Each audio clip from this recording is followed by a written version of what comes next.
First question में कहा गया Gulab Singh was born in a dash in a Dogra Rajput family of Mian Kishore Singh who held a jagir in Andirwa near Samba. तो देखिए यहाँ पर कुछ बातें दी गई हैं, गुलाब सिंह के बारे में बात दी गई है। आपको पता होगा ये किंग थे, राजा थे यहाँ के गुलाब सिंह। ठीक है, आपको बताना है इनका बर्थ कब हुआ था, कब ये पैदा हुए थे। आपको ये भी पता होना चाहिए ये डोगरा राजपूत थे, डोगरा राजपूत फैमिली में पैदा हुए। इनके पिताजी का नाम मियान किशोर सिंह था। ठीक है, और इनकी एक जागीर थी कहाँ पे, अंदरवा में, जो कि कहाँ पर है, सांबा में है। तो इनका जो बर्थ ईयर है वो कौन सा है, 1792 है। तो इसमें जो डी ऑप्शन है that is the correct answer. जो आपके क्वेश्चंस होने वाले हैं वो क्वेश्चंस डिस्क्रिप्टिव होंगे, मतलब उसमें आपको सिर्फ आंसर ही जानना नहीं है, बहुत सारी और भी चीज़ें रहेंगी जो क्वेश्चन में ही रहेंगी, आपको वो भी पता होनी चाहिए। नेक्स्ट पे आते हैं, क्वेश्चन नंबर 2 में कहा गया Gulab Singh joined Sikh court at Lahore. देखिए गुलाब सिंह जी ने क्या किया था, सिख कोर्ट ज्वाइन किया था लाहौर में। And due to his bravery rose from a soldier to jagirdar. और क्योंकि ये बहुत ज़्यादा बहादुर थे और अपनी बहादुरी की वजह से ये सोल्जर से ज्वाइन हुए थे और बाद में जागीरदार बन गए थे। और फाइनली कौन से ईयर में ये राजा बने थे जम्मू के, आपको बताना है। ठीक है, बाय महाराजा रणजीत सिंह। तो रणजीत सिंह ने क्या कर दिया था, इनको राजा बना दिया था जम्मू का। आपको बताना है किस ईयर में गुलाब सिंह को राजा बनाया गया था। ठीक है, तो ये बनाया गया था 1822 में। तो इसमें बी ऑप्शन जो होगा that will be the correct answer. Question number 3 पे आते हैं। 3 में कहा गया है first Anglo Sikh war in dash in which east India company stood victorious. देखिए एंग्लो सिख वॉर हुआ था, एंग्लो मतलब होता है इंग्लैंड, मतलब ब्रिटिशर्स, और सिख मतलब अगेंस्ट सिख हुआ था। किस ईयर में हुआ था और ये बताना है आपको। इसमें जीता कौन था, तो ईस्ट इंडिया कंपनी जो थी वो जीत गई थी। तो आपको बताना है किस ईयर में हुआ था, तो 1846 में ये फर्स्ट एंग्लो सिख वॉर हुआ था। याद रखिएगा कब हुआ था, 1846 में फर्स्ट एंग्लो सिख वॉर हुआ था। नेक्स्ट पे आते हैं, क्वेश्चन नंबर 4 में देखेंगे क्या कहा गया। फॉर्मल एग्रीमेंट बिटवीन 2 और मोर स्टेट्स इज कॉल्ड। देखिए एक फॉर्मल एग्रीमेंट होता है 2 या 2 से अधिक स्टेट के बीच में। ठीक है, उसको कहा क्या जाता है ये आपसे पूछा गया है, तो उसको कहा जाता है ट्रीटी। तो ट्रीटी की डेफिनेशन अगर आपसे पूछी जाए तो आप कहेंगे ये एक फॉर्मल एग्रीमेंट होता है 2 या 2 से अधिक स्टेट्स के बीच में। नेक्स्ट पे आते हैं, क्वेश्चन नंबर 5 में कहा गया है जियो पॉलिटिकल की डेफिनेशन बताई गई है कि geopolitical is related to politics. देखिए पॉलिटिकल मतलब कहाँ से आया, पॉलिटिक्स से आया, स्पेशली इंटरनेशनल रिलेशंस। अब जियो पॉलिटिक्स में 2 चीज़ आती है, पहला पॉलिटिक्स तो आता ही आता है और उसके साथ ही साथ इंटरनेशनल रिलेशंस भी आते हैं। ठीक है, as influenced by geographical factors. तो जो इंटरनेशनल रिलेशंस ऐसे हैं कंट्रीज़ के बीच में जो जोग्राफिकल फैक्टर्स से इन्फ्लुएंस होते हैं वो जियो पॉलिटिक्स कहलाता है। ठीक है, तो यहाँ पर 5th क्वेश्चन में जो आंसर हो जाएगा that will be option number A, बिल्कुल सही स्टेटमेंट दिया गया है। क्वेश्चन नंबर 6 पे आते हैं। 6 में कहा गया in order to end first Anglo Sikh war. तो फर्स्ट एंग्लो सिख वॉर कब स्टार्ट हुआ था, ठीक है, तो 1846 में स्टार्ट हुआ था। और जब इसको एंड करने की बात आई तो ट्रीटी कौन सी हुई थी, जो 9 मार्च 1846 को लगाई गई थी, या कह सकते हैं साइन करी गई थी। आपको बताना है उस ट्रीटी का नाम क्या था, तो उस ट्रीटी का नाम था ट्रीटी ऑफ लाहौर। ठीक है, तो इसमें डी ऑप्शन जो है that will be the correct answer. एक कब साइन करी गई थी, याद रखिएगा 9 मार्च 1846 को ये साइन करी गई थी।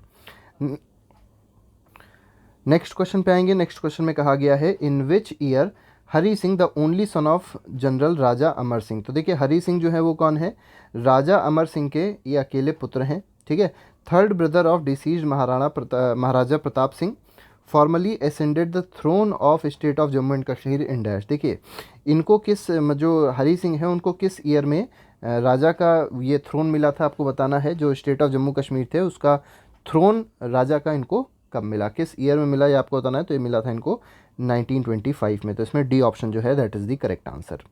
क्वेश्चन नंबर 8 पे आते हैं। To prevent child marriage Maharaja passed infant marriage prevention regulation in dash. देखिए जो महाराजा थे अभी हम लोग ने जिनकी बात करी थी उन्होंने क्या पास किया था, चाइल्ड मैरिज को प्रिवेंट करने के लिए इन्होंने infant marriage prevention regulation act पास किया था। आपको बताना है किस ईयर में ये चीज़ पास करी गई थी, तो ये 1928 में पास करी गई थी। हरी सिंह जी ने इसको पास किया था। नेक्स्ट पे आएंगे, क्वेश्चन नंबर 9 देखेंगे। 9 क्या कह रहा है, widow remarriage act and property regulation of dash give liberty to widows to re. देखिए यहाँ पर एक नया एक्ट आया था जिसको कहा गया विडो रीमैरिज, मतलब जो विधवा हो जाती थी वो अब फिर से शादी कर सकती हैं। और प्रॉपर्टी का रेगुलेशन किया जाएगा। ठीक है, जो भी प्रॉपर्टीज़ होती हैं उनके फादर की या मदर की, तो उनकी जो प्रॉपर्टीज़ है उसको रेगुलेट किया जाएगा। ठीक है, मतलब सिर्फ ऐसे नहीं कह सकते कि सिर्फ लड़कों का ही अधिकार है, लड़कियों का भी अधिकार होगा। तो इसने क्या किया, इसने लिबर्टी दी। अभी आपको बताना है किस ईयर में आई थी, लेकिन इसके बारे में थोड़ी बात कर लेते हैं कि इस लॉ ने, इस एक्ट ने किया क्या था कि लिबर्टी दी थी, फ्रीडम दी थी विडोज टू रीमैरी, मतलब जो विधवा हैं वो फिर से शादी कर सके, अपना रीमैरिज कर सके, घर बसा सके, live their life according to their own will, और अपने हिसाब से अपना जीवन को व्यतीत कर सकें। ठीक है, तो 9th में आपको बताना है कि ये जो एक्ट आए थे ये किस ईयर में आए थे, तो ये आए थे 1931 में। नेक्स्ट को देखते हैं, नेक्स्ट क्वेश्चन, क्वेश्चन नंबर 10 है। यहाँ पर आपको दो स्टेटमेंट्स दिए गए हैं, स्टेटमेंट 1 और स्टेटमेंट 2। आपको बताना है कौन सा स्टेटमेंट इसमें सही है। ठीक है, तो पहला देखिए, पहला दिया गया स्टेटमेंट 1 में कहा गया begar is a cruel practice of forced labour prevalent in Kashmir during Dogra regime. देखिए, डोगरा रिजीम के टाइम पे क्या था कि बेगारी या बेगर जो था वो बहुत ज़्यादा फैला हुआ था। इसमें होता क्या था कि फोर्स्ड लेबर मतलब बधुआ मजदूरी करवाई जाती थी, लोगों से बहुत ज़्यादा मेहनत का काम करवाया जाता था, ना कोई पैसा दिया जाता था ना कुछ। ठीक है, तो बधुआ मजदूरी या कह सकते हैं फोर्स्ड लेबर लोगों से करवाया जाता था कश्मीर में। तो ये जो स्टेटमेंट 1 है बिल्कुल सही है। स्टेटमेंट 2 में कहा गया begar was mainly employed for construction of Gilgit roots.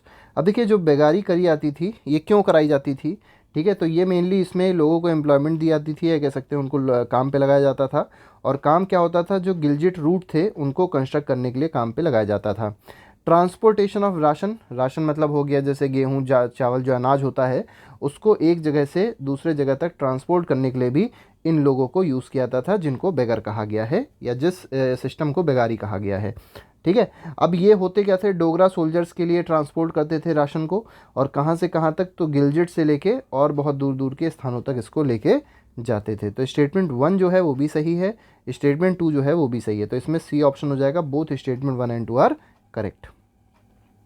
11th पे आएंगे, यहाँ पर भी देखिए दो स्टेटमेंट दिए गए हैं। पहला स्टेटमेंट कहा गया अ स्पेशल ट्रस्ट कॉल्ड धन देवी मेमोरियल ट्रस्ट वॉज क्रिएटेड। देखिए, एक इंपॉर्टेंट ट्रस्ट बनाया गया था जिसको कहा गया धन देवी मेमोरियल ट्रस्ट, बिल्कुल सही स्टेटमेंट दिया है।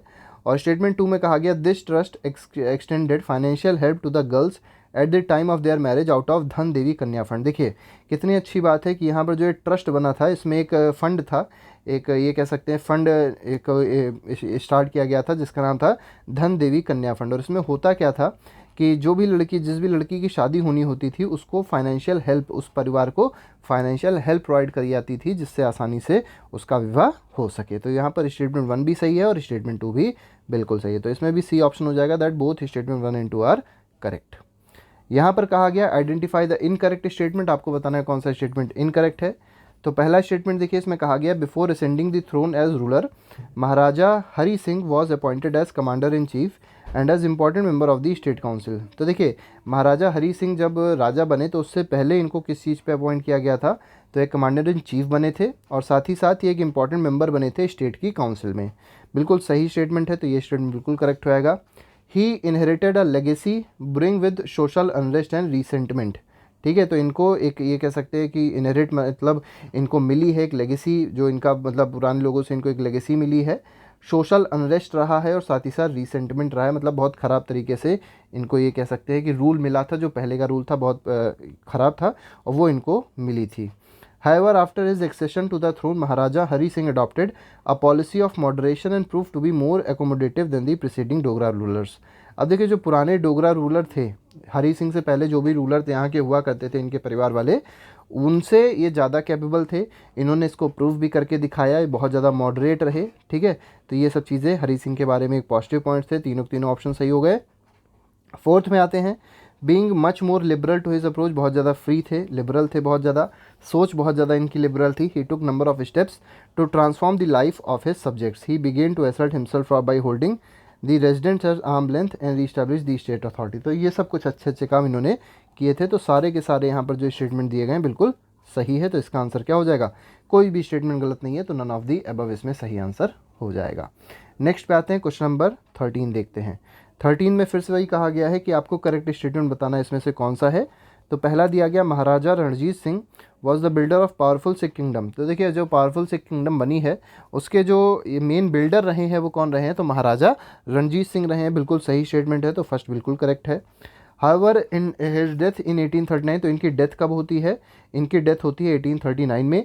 Gave way to political instability. अब देखिए, जब इनकी डेथ होती है तो कहीं ना कहीं पॉलिटिकल इनस्टेबिलिटी बहुत ज़्यादा आ जाती है सिखों में। ठीक है, लाहौर की बात हो रही है। Got engaged in series of factional fighting मतलब आपस में ही जो सिख कम्युनिटी थी वो लड़ाई करने लग जाती है अपने को आगे दिखाने के लिए। तो ये फर्स्ट और सेकंड बिल्कुल सही ऑप्शन है।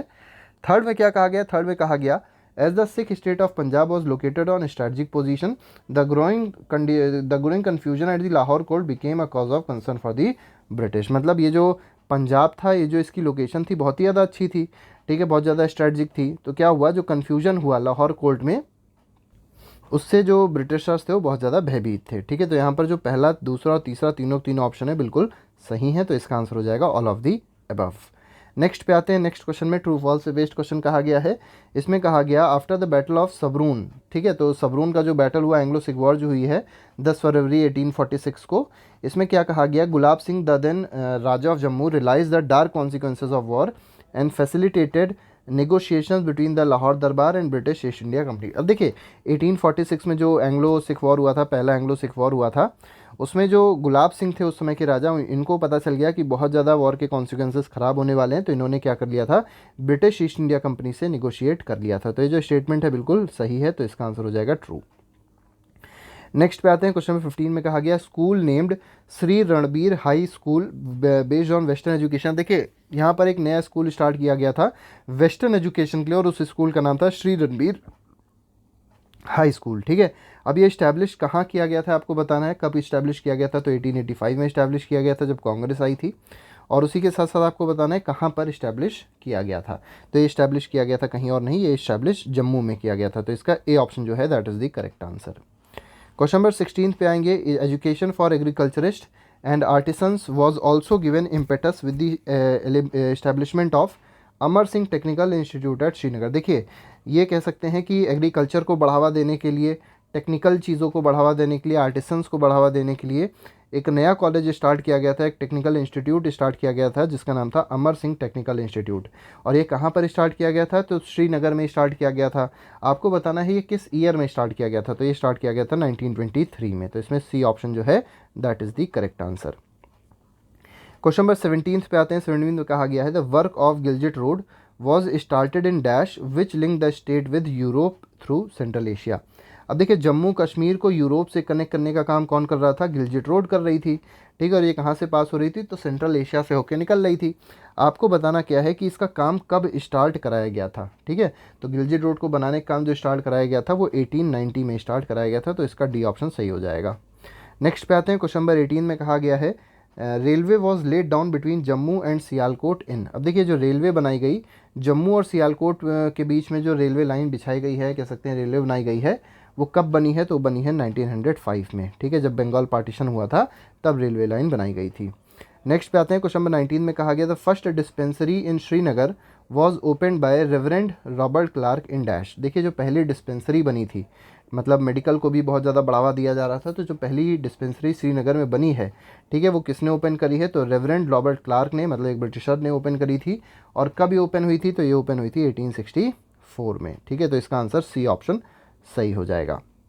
क्वेश्चन नंबर 20 पे आते हैं, 20th क्वेश्चन क्या कह रहा है, इसमें कहा गया during the reign of Maharaja Hari Singh Shri Maharaja Gulab Singh hospital SMGS was established in dash. देखिए जब हरी सिंह की डेथ हो जाती है तो उसके बाद एक हॉस्पिटल, मतलब डेथ नहीं होती, जब इनका रेन होता है, रेन का मतलब ये होता है कि जब इनका शासनकाल होता है, तो एक हॉस्पिटल बनवाया गया था जिसका नाम था श्री महाराजा गुलाब सिंह, ठीक है, तो गुलाब सिंह हॉस्पिटल बनवाया गया था जिसको SMGS भी कहा जाता है शॉर्ट फॉर्म में। ये कहाँ पर इस्टेब्लिश हुआ था ये आपको बताना है इस क्वेश्चन में, ठीक है, तो इस्टेब्लिश किया गया था जम्मू में, और साथ ही साथ एक और हॉस्पिटल बनाया गया था, कौन सा, श्री महाराजा हरी सिंह हॉस्पिटल बनवाया गया था, और ये कहाँ पे था, ये था श्रीनगर में। तो इस तरीके से इसका डी ऑप्शन सही हो जाएगा, मतलब SMGS हॉस्पिटल था जम्मू में और SMHS जो हॉस्पिटल था वो कहाँ था, श्रीनगर में था। नेक्स्ट पे आएंगे, क्वेश्चन नंबर 21 में देखते हैं। 21 में कहा गया Maharaja Gulab Singh also controlled and regularised shawl system, ठीक है, तो शाली सिस्टम या शली सिस्टम जो है उसको रेगुलाइज किया गया था, जो जिसकी मोनोपोली किसके पास थी, तो जिसकी मोनोपोली, अभी जो शली सिस्टम होती थी, ठीक है, तो इसकी जो मोनोपोली चल रही थी वो किसकी थी, तो मोनोपोली यहाँ पर मनी लेंडर्स की चल रही थी। अच्छा शली जो होता है वो शली क्या है, यहाँ पर शली होता है पैडी, जिसको धान कहते हैं, तो पैडी इज़ शली, ठीक है, तो शली सिस्टम पैडी से रिलेटेड है, तो पैडी की बात यहाँ पर हो रही है। नेक्स्ट पे आते हैं, क्वेश्चन नंबर 22 में कहा गया to commemorate the visit of Prince of Wales. तो देखिए प्रिंस ऑफ वेल्स आने वाले थे, तो उनके लिए एक मतलब उनके ये कह सकते हैं उनकी याद में उनको दिखाने के लिए कह सकते हैं उनके पेशकश में एक कॉलेज स्टार्ट किया गया था, और वो कौन सा कॉलेज था, प्रिंस ऑफ वेल्स कॉलेज, और उसको आज कहते हैं government Gandhi memorial science college.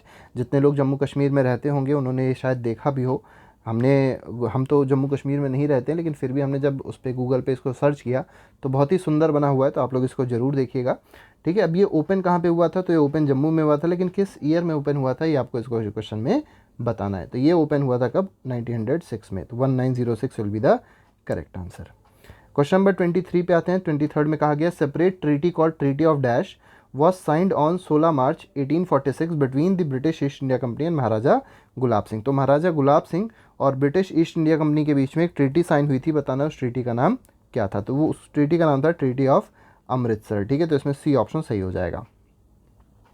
24 में कहा गया the reign of his successor Maharaja Ranbir Singh dash is considered as progressive and peaceful. देखिए जो महाराजा रणबीर सिंह का जो रेन रहा है, जो इनका शासनकाल रहा है, वो बहुत ज़्यादा प्रोग्रेसिव माना जाता है और बहुत ज़्यादा पीसफुल माना जाता है, and celebrated for cultural excellence. और कहीं ना कहीं जो कल्चरल एक्सीलेंस रहा है, जो कल्चर को बढ़ावा दिया गया है, वो इन्होंने बहुत ज़्यादा दिया है। एंड कंपोजिट सोशल फैब्रिक भी कहीं ना कहीं जो सोसाइटी थी उनके में बहुत ज़्यादा अच्छी हो गई। तो जो इनका रेन रहा है, मेनली पूछा गया इनको शासनकाल कब से कब तक रहा है, किसका, महाराजा रणबीर सिंह का शासनकाल आपसे पूछा गया कब से कब तक रहा है। तो ये रहा है 1856 से लेके 1885 तक। ठीक है, तो 1856 से लेके याद रखिएगा 1885 तक शासनकाल रहा है महाराजा रणबीर सिंह का। नेक्स्ट पे आते हैं, क्वेश्चन नंबर 25 में कहा गया Maharaja Ranbir Singh reorganize the state and introduce civil and criminal code of law in the form of Ranbir penal code. देखिए जो आईपीसी है, आप लोग ने अगर आईपीसी सुना होगा, आईपीसी कहलाती है इंडियन पीनल कोड। ठीक है, तो इंडियन पीनल कोड जो भारत में तो लागू थी, लेकिन अभी तक जम्मू कश्मीर में लागू नहीं थी। जम्मू कश्मीर में जो मतलब चलती थी उसको कहते थे रणबीर पीनल कोड। ठीक है, आरपीसी। अब यहाँ पे क्या था पैटर्न, अब ये मैकुले कोड के पैटर्न पे ही बनी थी, for deliverance of regular prompt and cheaper justice, जिससे लोगों को आसानी से जस्टिस मिल सके। ठीक है, सस्ते में जस्टिस मिल सके और लेट बिल्कुल भी ना हो जस्टिस मिलना। तो कहीं ना कहीं इसीलिए रणबीर पीनल कोड को बनाया गया था। तो बिल्कुल सही स्टेटमेंट दिया गया, जम्मू कश्मीर में रणबीर पीनल कोड बनी थी। तो इसमें true will be the correct answer. Question number 26 पे आते हैं। Further, the entire state was covered with the network of postal and telecommunication service in Dash, extending up to frontier district of Gilgit and Askardu। देखिए आपको बताना है जो पूरा state था, पूरा जम्मू कश्मीर जो स्टेट था, वो पोस्ट ऑफिस से टेलीकम्युनिकेशन से कनेक्ट हो चुका था। किस ईयर में आके ये बात कंप्लीट हुई थी, तो ये बात हुई थी 1877 की। तो इसमें बी ऑप्शन सही हो जाएगा। नेक्स्ट पे आते हैं, क्वेश्चन नंबर 27 में कहा गया है Gurmat Kanya Pathshala was the first girls school in dash region. तो देखिए गुरमत कन्या पाठशाला जो थी वो पहला लड़कियों के लिए स्कूल था। आपको बताना है किस रीजन में बना था। ठीक है, कहाँ पर इसको बनाया गया था, तो ये बनाया गया था जम्मू में। तो इसमें बी ऑप्शन सही हो जाएगा।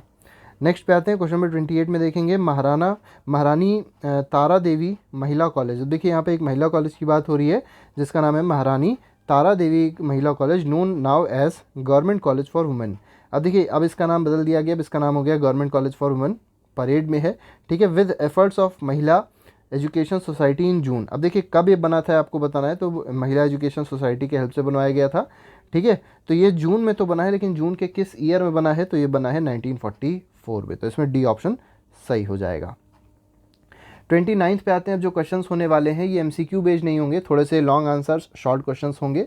तो जैसे 29 10 क्वेश्चन हम लोग अप्रॉक्सीमेटली लेके आए हैं जो आपके कहीं ना कहीं चैप्टर को और डीप में आपको अंडरस्टैंड करा देंगे।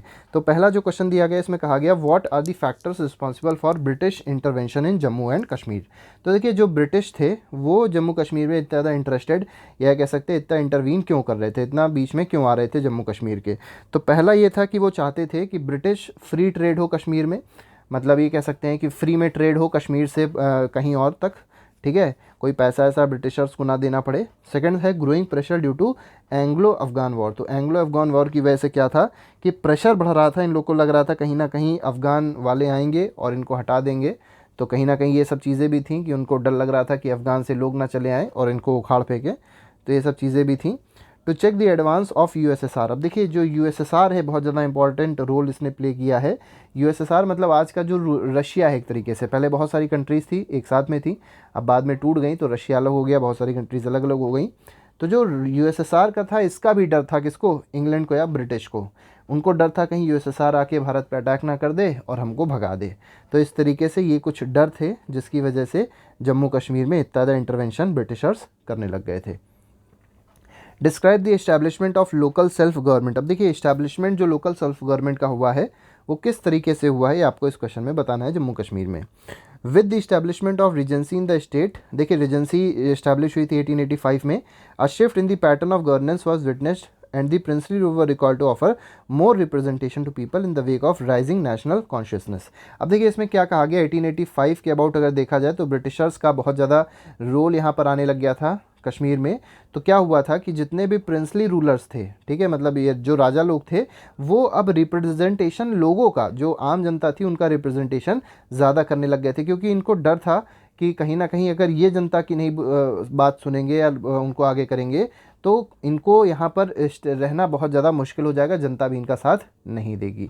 ठीक है, in this context the state government, और इसी कंटेक्स्ट में इसी से रिलेटेड क्या हुआ कि स्टेट गवर्नमेंट ने एक इनिशिएटिव लिया, और वो क्या इनिशिएटिव लिया, उसका नाम था म्यूनसिपल एक्ट ऑफ 1886। तो म्यूनसिपल एक्ट बनाया गया 1886 का।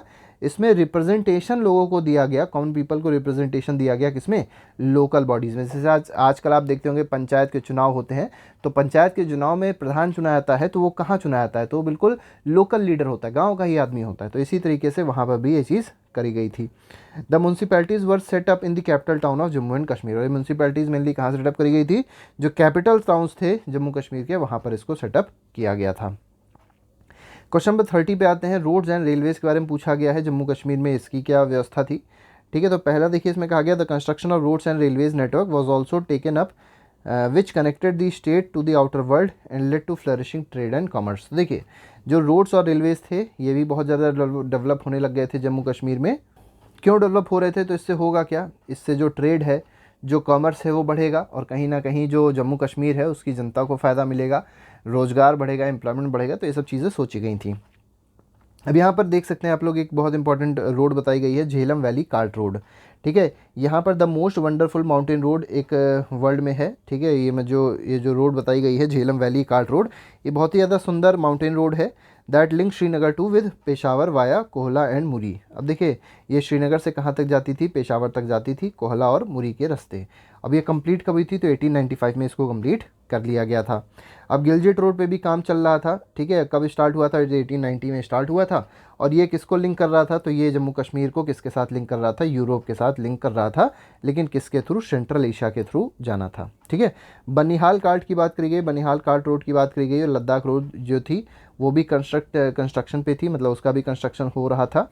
Railways were also led. अब देखिए रेलवेज जो थी वही बनाई जा रही थी, कब बनाई गई है, तो जम्मू और सियालकोट में जो रेलवे बनी है 1905 में वो स्टार्ट कर दी गई थी, मतलब बना दी गई थी।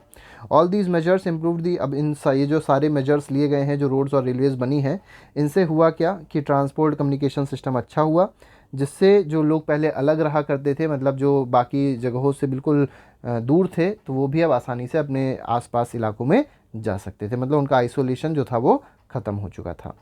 नेक्स्ट पे आते हैं, इसमें कहा गया describe the irrigation in Jammu and Kashmir. तो आपको उस टाइम पे बताना है कि जम्मू एंड कश्मीर का इरिगेशन कैसा रहता था। ठीक है, अब पहले क्या था, पहले बहुत सारी फमीन्स आती थी, बहुत ज़्यादा सूखा पड़ता था, तो उसके लिए क्या किया गया, डोगरा रूल जो था उसने इरिगेशन प्रोजेक्ट्स को सेटअप किया। अब इरिगेशन प्रोजेक्ट्स में जैसे आप देखेंगे मारतंड कैनाल सेटअप हुआ, प्रताप कैनाल सेटअप हुआ, बसंतरपुर कैनाल, अपर झेलम कैनाल, ये सब कुछ ओपन किए गए थे कहीं ना कहीं इरिगेशन को इम्प्रूव करने के लिए। ठीक है, रणबीर कैनाल जो था ये वर्ल्ड का मतलब ये बहुत बड़ा, मतलब कह सकते हैं वन ऑफ दी लार्जेस्ट, ठीक है, जम्मू प्रोविंस का सबसे बड़ा कैनाल था।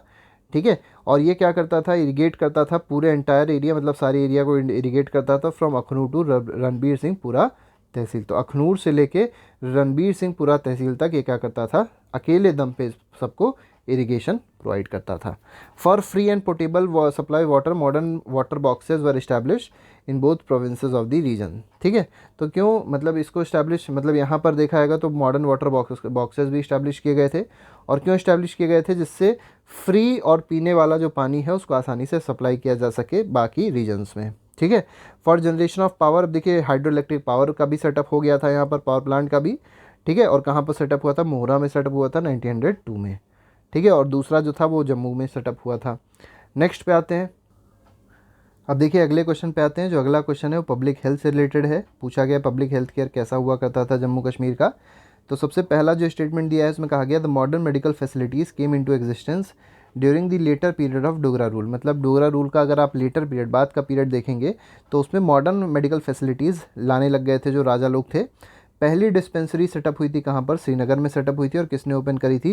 रेवरेंड रॉबर्ट क्लार्क ने सेटअप करी थी 1864 में। इसको भी हम लोग ने एमसीक्यू में भी देखा था। इसके अगले साल ही एक और डिस्पेंसरी स्टार्ट कर दी थी डॉक्टर एमसाइल ने। ठीक है, अब इसमें क्या था, बहुत क्रिश्चियन मिशनरीज आते थे, इनको बहुत ज़्यादा अपोजिशन देखने को मिला। डोगरा रूलर इनको कुछ काम नहीं करने देते थे। ठीक है, क्रिश्चियन मिशनरीज से। लेकिन 1874 में क्या होता है, Maharaja Ranbir Singh granted a site to mission hospital. ठीक है, जो मिशनरीज थे उनको अस्पताल बनाने के लिए एक साइट प्रोवाइड करते हैं महाराजा रणबीर सिंह। ठीक है, और उस जगह का क्या नाम था? रुस्तमगढ़ी। ठीक है, वहाँ पर इनको दिया गया था जगह। और शंकराचार्य हिल के पास में है। The building came to be known as Durgjan hospital. तो इसका नाम बाद में क्या रख दिया था? दुर्गजन हॉस्पिटल नाम रख दिया गया था। In order to provide better health facilities, the state government took initiatives to fight epidemics like cholera and smallpox। तो उस समय के टाइम पे अगर देखा जाए तो दो बीमारियां बहुत ज़्यादा फैली हुई थी, कॉलरा और स्मॉलपॉक्स। तो इसको इम्प्रूव करने के लिए, इसको ख़त्म करने के लिए सरकार जो थी, स्टेट गवर्नमेंट जो थी, वो लोग अलग अलग तरीके की हेल्थ फैसिलिटीज़ प्रोवाइड कर रहे थे लोगों को। मैटरनिटी हॉस्पिटल बनाए गए थे, जो जच्चा बच्चा वाले हॉस्पिटल होते हैं वो बनाए गए थे। सैनिटोरियम्स बनाए गए थे। ठीक है, कश्मीर में और साथ ही साथ जम्मू में भी। ड्यूरिंग द रेन ऑफ महाराजा हरी सिंह गुलाब सिंह। अब देखिए यहाँ पर मेनली दो हॉस्पिटल की बात करी गई है। जब हरी सिंह का रेन चल रहा था, मतलब इनका शासनकाल चल रहा था, तो यहाँ पे दो हॉस्पिटल बनाए गए थे। महाराजा गुलाब सिंह हॉस्पिटल बनाया गया था जो कि जम्मू में था, और साथ ही साथ हरी सिंह हॉस्पिटल बनाया गया था जो कि श्रीनगर में ओपन किया गया था। नेक्स्ट क्वेश्चन पे आते हैं। Describe the status of female education in Jammu and Kashmir. तो फीमेल एजुकेशन का आपको स्टेटस बताना है जम्मू कश्मीर में कैसा था उस समय। ठीक है, तो यहाँ पर बोला गया like many other princely states the state of Jammu Kashmir were also backward in the sphere of female education. अब देखिए उस समय की बात अगर करी जाए, 18 से 19 सेंचुरी की बात करी जाए, तो फीमेल एजुकेशन पे बिल्कुल भी फोकस नहीं किया जाता था बाकी प्रिंसली स्टेट में। तो जैसे बाकी प्रिंसली स्टेट में फोकस नहीं किया जाता था, तो जम्मू कश्मीर क्योंकि अलग नहीं था, तो यहाँ पर भी फोकस बिल्कुल भी नहीं किया जाता था। Hence efforts were made to ameliorate the position of women through education। फिर बाद में कई सारे एफर्ट बनाए जाने लग गए, कई सारे लोग एफर्ट करने लग गए जिससे एजुकेशन प्रोवाइड करी जाए वुमेन को, और कहीं ना कहीं इनकी जो पोजीशन है सोसाइटी में वो इम्प्रूव हो सके।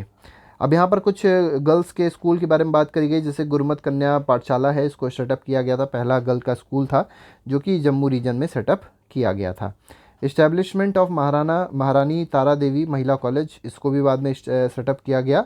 यहाँ पर एक एजुकेशन सोसाइटी थी जिसको महिला एजुकेशन सोसाइटी है, जिसने इसको 1944 में सेटअप किया गया था, गुरमत कन्या पाठशाला को। ठीक है, मतलब इसको महारानी तारा देवी महिला कॉलेज को इस एजुकेशन सोसाइटी ने सेटअप कर दिया।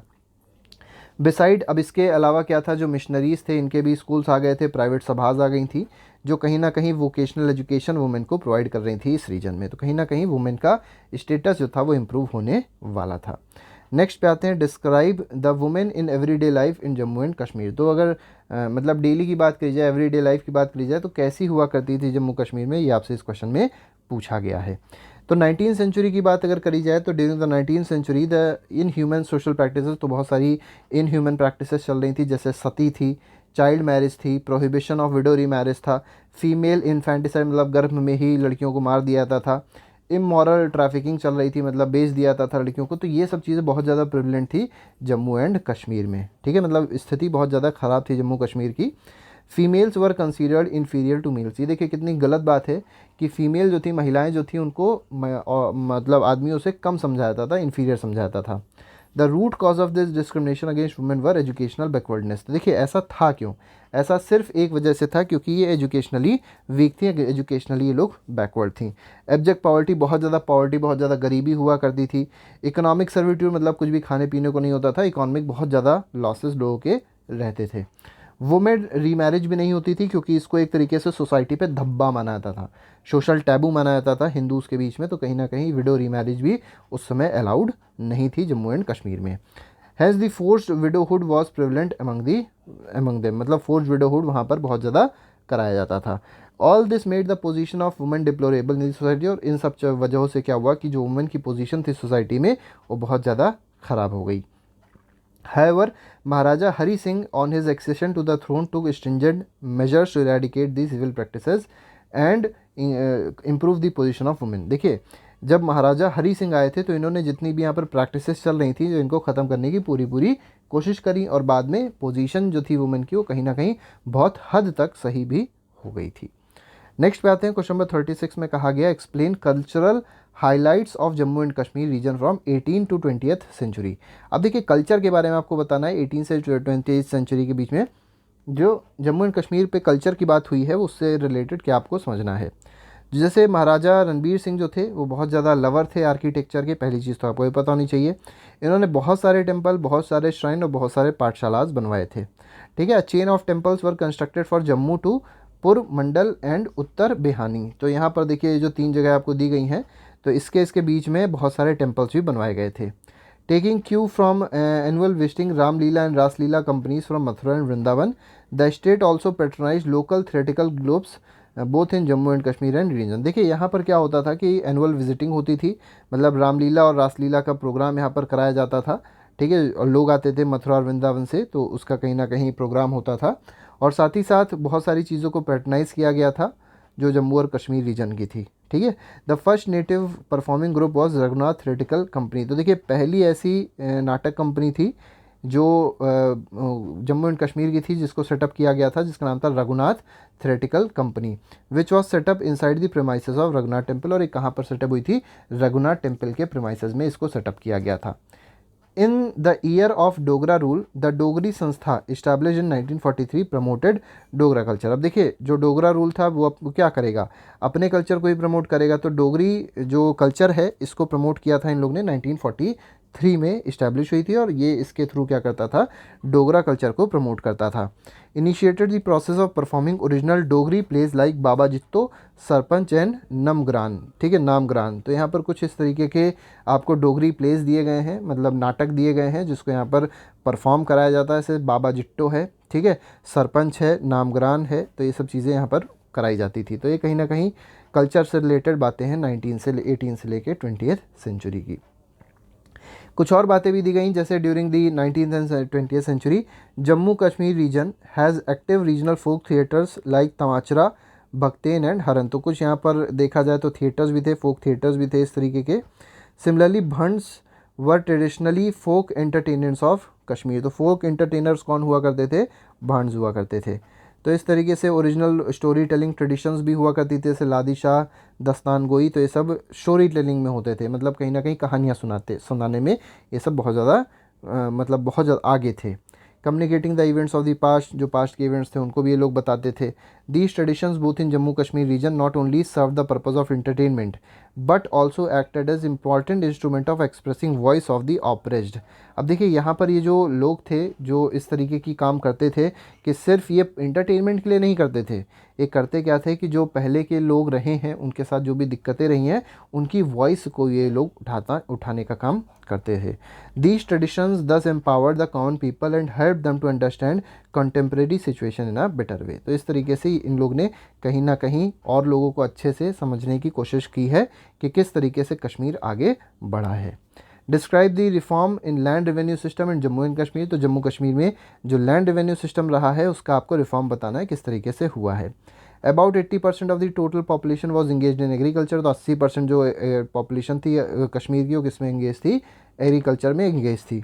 And peasants has right to cultivate as long as they paid 1/2 of the produce. अब देखिए जितना भी प्रोड्यूस होता था उसका 50% को क्या किसको देना होता था, सरकार को दे देना होता था। 1889 में वॉल्टर लॉरेंस ने क्या किया, एक रेवेन्यू कमिश्नर था ये, और इसने क्या किया था, लैंड रेवेन्यू सिस्टम का रिफॉर्म इसने किया था। ठीक है, लैंड रेवेन्यू सिस्टम को रिफॉर्म किया। अब कुछ इसने स्टेप्स उठाए थे, जैसे पहला स्टेप क्या था, land revenue was reduce from half to third, मतलब पहले आधा देना पड़ता था प्रोड्यूस, और बाद में कितना कर दिया गया, 1/3 मतलब 33% कर दिया गया। सेकंड में कहा गया पीजेंट्स और ग्रांटेड ऑक्यूपेंसी राइट, मतलब पीजेंट्स का भी खेत हो सकता है, पीजेंट्स का भी ज़मीन हो सकती है, तो ये सब दे दिए गए थे राइट्स पीजेंट्स को। Cooperative societies were set up, cooperative society setup करी गई थी, जिससे जो मनी लेंडिंग सिस्टम है उसको ख़त्म किया जा सके। ठीक है, नेक्स्ट पे आते हैं। यहाँ पर देखिए 2 स्टेटमेंट आपको दिए गए हैं, 3 स्टेटमेंट दिए गए हैं, आपसे पूछा गया कौन सा स्टेटमेंट सही है। ठीक है, तो पहला स्टेटमेंट दिया गया, during the reign of Maharaja Hari Singh the passing of agriculturist relief regulation of 1926 save the cultivators from ruthless exploitation of money lenders, बिल्कुल सही है। स्टेटमेंट 2 में कहा गया लैंड एलिनेशन रेगुलेशन 1933 में पास हुआ था, prevented peasants from getting depots of their land, तो उनको अब उनके ज़मीनों से नहीं हटाया जा रहा था, ये भी बिल्कुल सही है। थर्ड में कहा गया लैंड इंप्रूवमेंट एक्ट फिर आया 1936 एडी में, aimed at advancing loans to the agriculture. फिर इससे क्या हुआ कि जो लैंड इंप्रूवमेंट एक्ट था, इससे लोन्स दिए जाते थे एग्रीकल्चरिस्ट को, जिससे आसानी से अपनी खेती बाड़ी कर सके। तो इसमें तीनों के तीनों जो स्टेटमेंट है बिल्कुल सही है, तो इसका आंसर हो जाएगा option number D, that statement 1, 2, 3 and are correct. Sericulture बारे में पूछा गया, आपको बताना है कि ये जो जम्मू कश्मीर है उसमें जो सेरीकल्चर है, हॉर्टिकल्चर है, ये किस तरीके से पनप रहा था। ठीक है, तो बहुत सारे एफर्ट करे जाते थे जिससे सेरीकल्चर डिपार्टमेंट ये कह सकते थे कि इनको रिवाइव किया जा सके। महाराजा प्रताप सिंह जो थे, इन्होंने बहुत ज़्यादा एफर्ट्स उठाए थे जिससे सेरीकल्चर और हॉर्टिकल्चर जम्मू कश्मीर में इम्प्रूव हो सके। कोकून रियरिंग फैक्ट्री इस्टेब्लिश करी गई थी श्रीनगर में, कब, 1907 में। ठीक है, seeds for rearing silk worm were imported from Italy and France. देखिए कहाँ से आते थे जो सिल्क वॉर्म को सीड रियर करने के जो सीड्स होते थे, इटली और फ्रांस से सोचिए आते थे, इतनी दूर दूर से सीड्स आते थे, डिस्ट्रीब्यूटेड, और फिर इनको डिस्ट्रीब्यूट किया जाता था, जो कश्मीरी पीजेंट्स हुआ करते थे, जो किसान होते थे, उसमें डिस्ट्रीब्यूट किया जाता था। अब इतने सारे जब एफर्ट लिए गए तो क्या देखा गया, जो जम्मू कश्मीर था वो लार्जेस्ट प्रोड्यूसर बन गया था रॉ कोकून्स का वर्ल्ड में। ठीक है, पूरे विश्व में सोचिए एक तरीके से कह सकते हैं सिल्क को प्रोड्यूस करने का सबसे बड़ा सोर्स बन गया था। ठीक है, साधन बन गया था। Further to improve the quality of indigenous fruits produced in Kashmir, experts, अब देखिए जो ये यहाँ पर हॉर्टिकल्चर की बात आ गई है कि जो यहाँ पर फ्रूट्स प्रोड्यूस होते थे, जो देसी फल यहाँ प्रोड्यूस होते थे, इसको अच्छा करने के लिए एक्सपर्ट बुलाए गए थे पेशावर से। ठीक है, all these measures further added to economy of the region. इससे हुआ क्या, जो कंट्री की इकॉनमी थी वो बहुत ज़्यादा आगे बढ़ गई।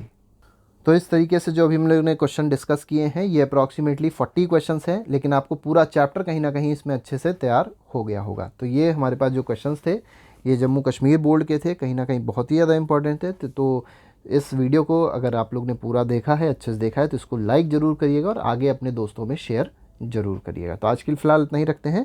बाकी के जितने वीडियोज़ हैं उनको पहले से ही प्लेलिस्ट में लगा दिया गया, आप लोग उसको जाके देख सकते हैं, MCQ से अपने चैप्टर का रिवीजन कर सकते हैं। तो आज के लिए फ़िलहाल इतना ही। Thank you very much, good bye, जय हिंद।